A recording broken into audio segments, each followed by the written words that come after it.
तो स्टोरी के शुरू में हमें कपल दिखाया जाता है जो वेस्ट वर्जीनिया के जंगल में रॉक क्लाइंबिंग कर रहे होते हैं। रिच हेली से पहले ऊपर पहुंच जाता है, जिस पर हेली उससे भी ऊपर खींचने का कहती है, मगर रिच आगे से कोई जवाब नहीं देता और वहाँ से गायब हो जाता है। फिर थोड़ी देर बाद वो आकर चट्टान की एज पर गिरता है।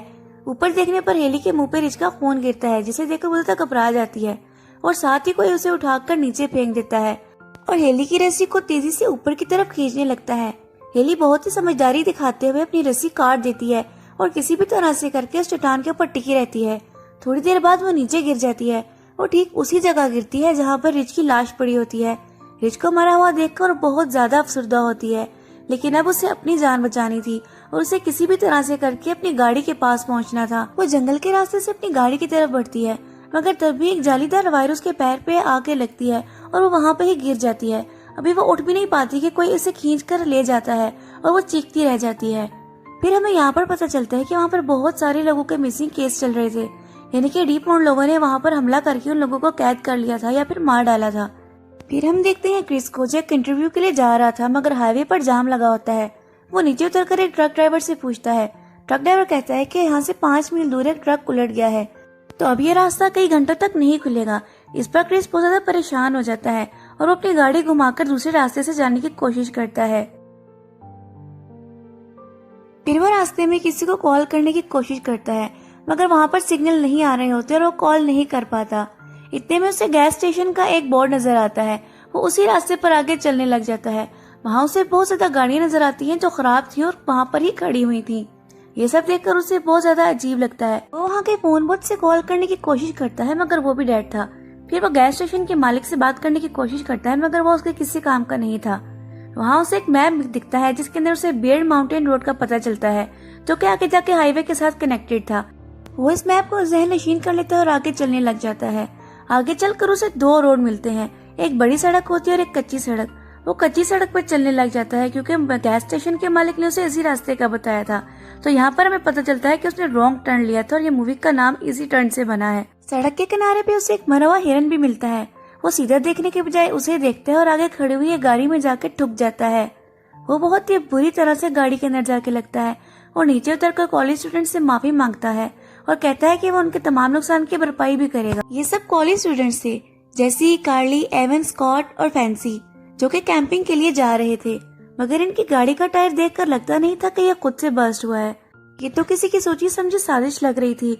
और यहाँ पर हम वही वायर देखते हैं जो पहले शुरू में हेली के पैरों में बांधी हुई थी। यानी कि अब समझ आ रहा है कि ये सब कुछ कोई जानबूझकर कर रहा है। पहले किसी ने हेली के पैरों में वायर बांधी और अब इनके टायर पे। वो सब कहते हैं कि वो पीछे जाकर गैस स्टेशन में मदद मांगेंगे, लेकिन क्रिस उन्हें बताता है कि पीछे जाने का कोई फायदा नहीं क्योंकि मालिक किसी भी काम का नहीं है। फिर वो सब आगे बढ़ने का सोचते हैं। फ्रेंसी और एवन कार के पास ही रुक जाते हैं। वो सब आगे जागते और एक मरा हुआ नेवला देखते हैं। उसके बाद उनको जंगल में कहीं लगी हुई आग नजर आती है, मगर आसपास कोई नहीं होता। और ये सब कुछ क्रिस को बहुत ज्यादा अजीब लग रहा होता है। वो सबको रुकने के बजाय चलते रहने का कहता है। यहाँ पर फ्रेंसी देखती है कि एवन गायब हो चुका है। पहले उसे लगता है कि वो प्रैंक कर रहा है। फिर वो उसे जंगल में ढूंढने के लिए जाती है। वहाँ पर उसे एवन का बूट नजर आता है। फिर थोड़े आगे चलने पर उसे उसका कटा हुआ कान भी नजर आता है।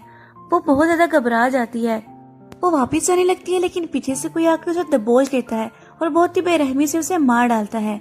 फिर हम देखते हैं कि आगे क्रिस और उसके साथ ही डेड एंड तक पहुंच चुके हैं। यहाँ पर उनको पता चलता है कि आगे जाने का कोई रास्ता नहीं और यहाँ पर सिर्फ एक ही झोंपड़ी है, जो कि पूरे जंगल में सिर्फ एक ही घर है। और ये बात बहुत अजीब थी।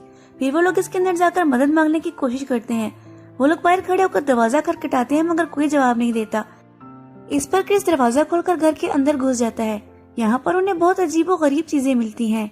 कार्ली बाथरूम के अंदर जाती है और वो देखती है कि बाथरूम के अंदर टब में एक इंसानी लाश पड़ी हुई है, जिसे देखकर वो बहुत ज्यादा डर जाती है। क्रिस को भी फ्रिज के अंदर इंसानी जिस्म के पार्ट्स मिलते हैं और जेसिका को वो वायर मिल जाती है जिससे उनकी गाड़ी का टायर पंक्चर किया गया था। तो अब ये लोग समझ जाते हैं कि ये सब कुछ कौन कर रहा है और उनके साथ क्या होने वाला है। इतनी ही देर में बाहर एक ट्रक आ जाता है और कोई वहाँ पर आ जाता है। वो लोग पीछे के दरवाजे से भागने की कोशिश करते हैं, मगर वो पूरी तरह बंद होता है। यानी अब उनके पास इस घर से बाहर जाने का कोई रास्ता नहीं था। फिर वो लोग उस घर के अंदर ही छुप जाते हैं। क्रिस और जेसी बेड के नीचे छुपे हुए थे। वो लोग फ्रेंसीन की लाश को लाकर उसके सामने पटक देते हैं। जेसी और क्रिस बगैर आवाज के बेड के नीचे ही छुपे रहते हैं और वो म्यूटेंट्स उसके सामने उसकी लाश को काट देते हैं और टुकड़े टुकड़े करने लग जाते हैं। क्रिस बहुत मुश्किल से खुद को रोकता है और उसे ये सब बहुत अजीब लगता है, फिर जब सब सो जाते हैं तो वो लोग निकल कर भागने की कोशिश करते हैं, मगर आहिस्ता आहिस्ता चलने पर भी एक म्यूटेंट उठता है और वो उनको देख लेता है और इस तरह से क्रिस के पीछे पड़ जाता है। मगर किसी भी तरह से करके वो लोग वहाँ से भाग जाते हैं और आगे आकर ऐसी जगह पहुँचते हैं जहाँ बहुत ज्यादा सारी गाड़ियाँ होती हैं। उन्हें लगता है कि अब इनमें से कोई गाड़ी स्टार्ट करके यहाँ से चले जाएंगे, मगर ये सारी गाड़ियाँ बेकार होती हैं और इनमें से कोई भी चल नहीं रही होती।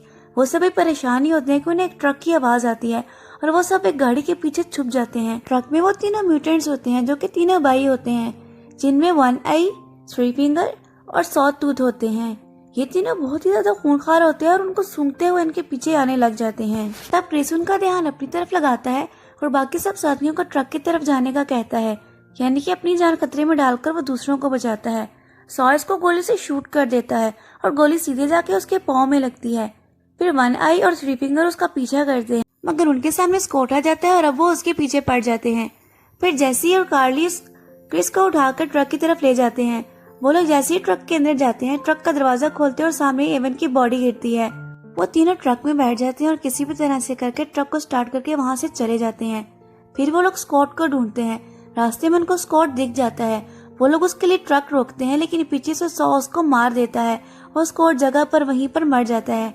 फिर वो उन तीनों पर भी हमला करते हैं, मगर वो लोग ट्रक स्टार्ट कर वहाँ से भाग जाते हैं।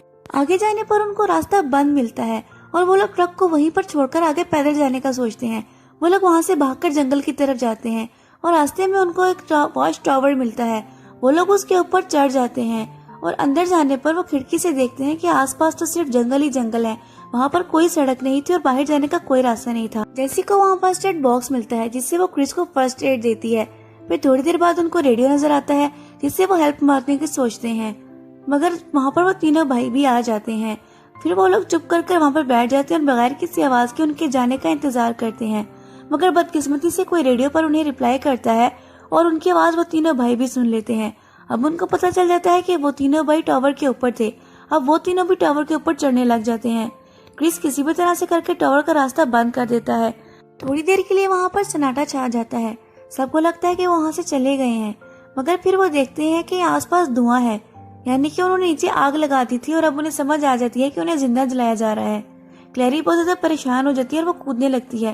क्रिस उसे समझाता है कि यहाँ से कूदना नहीं चाहिए, मगर फिर वो कहता है कि यहाँ से कूद जाना चाहिए।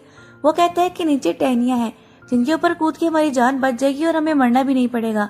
सबसे पहले क्रिस नीचे टहनियों पर कूदता है, उसके बाद जैसी आती है वो उसे पकड़ लेता है।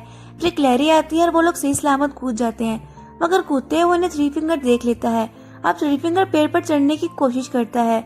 वो लोग किसी भी तरह से करके टहनी के ऊपर चलते रहते हैं, मगर थ्री फिंगर क्लैरी को पकड़ लेता है और उसे कुल्हाड़ी की हेल्प से बीच में से काट देता है। क्रिस जेसी को बचाने के लगता है और उसे साइड पे कर लेता है। अब वो दोनों मिलकर थ्री फिंगर को मारने का प्लान बनाते हैं।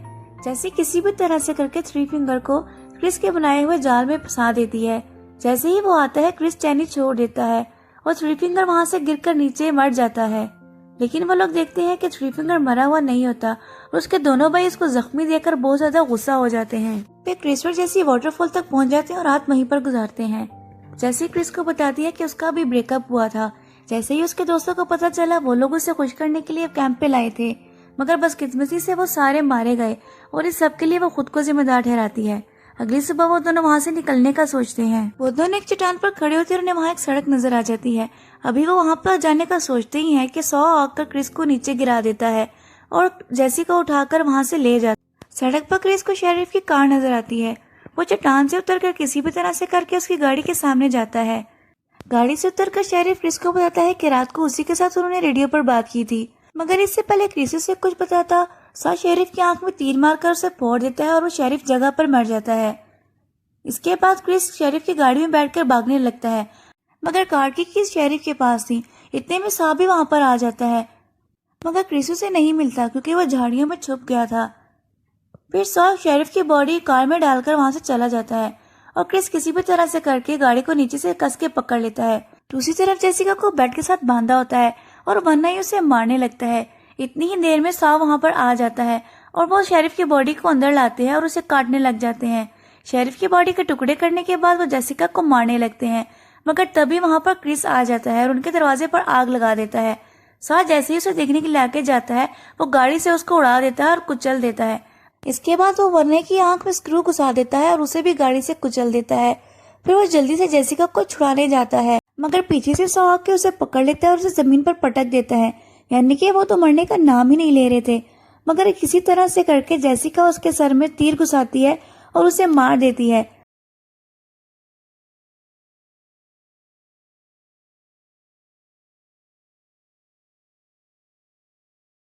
इसके बाद गुस्से में थ्री फिंगर उन पर हमला करता है, मगर इस बार वो भी उसका पूरा पूरा जवाब देते हैं।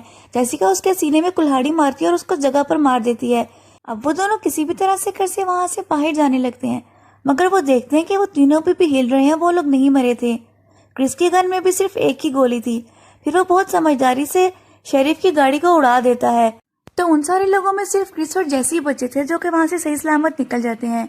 पेट्रोल पंप पे जाने पर क्रिस मैप को फाड़ देता है ताकि कोई दोबारा गलती से उस रास्ते पर ना जाए, और फिर वो दोनों वहां से चले जाते हैं। इसके बाद हमें कुछ टाइम बाद का वक्त दिखाया जाता है जब उसी जगह पर एक पुलिस इंस्पेक्टर इन्वेस्टिगेशन के लिए जाता है, मगर रास्ते में थ्री फिंगर उसे मार देता है, यानी कि अभी तक वो नहीं मरे थे और कहानी अभी बाकी थी। तो नेक्स्ट पार्ट के लिए कनेक्टेड रहना। वीडियो कैसी लगी लाजमी बताना, लाइक सब्सक्राइब कमेंट शेयर जरूर करना और बाकी की वीडियो जरूर देखना।